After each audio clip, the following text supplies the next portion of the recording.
亦都咧轉化成為咗咧係條數型光幕，解決好多，同埋咧喺控制上面嚟講咧係。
一定要等尾班車開咗之後，我哋先至可以進路軌工作。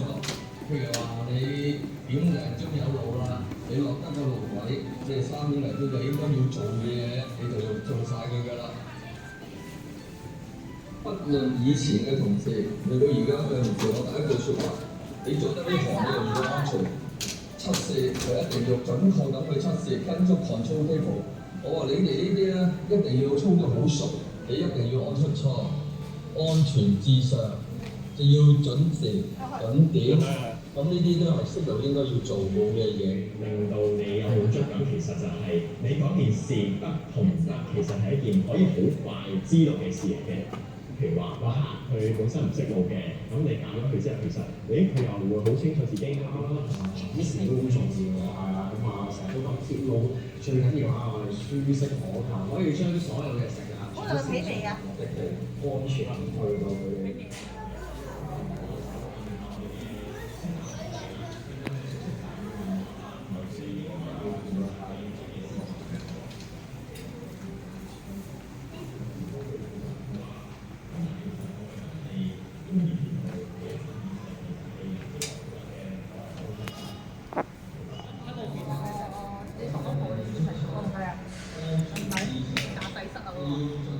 社區都有好深厚嘅聯繫嘅。喺2022年5月，我哋嘅今次試嘅中期單車列車，我哋叫試嘅時候咧，推嘅時候咧，市民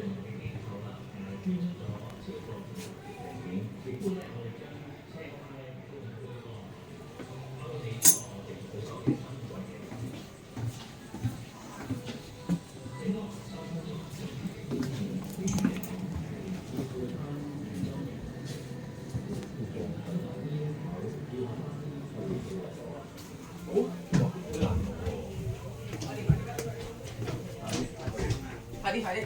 喂，數手10秒，快啲！好。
好。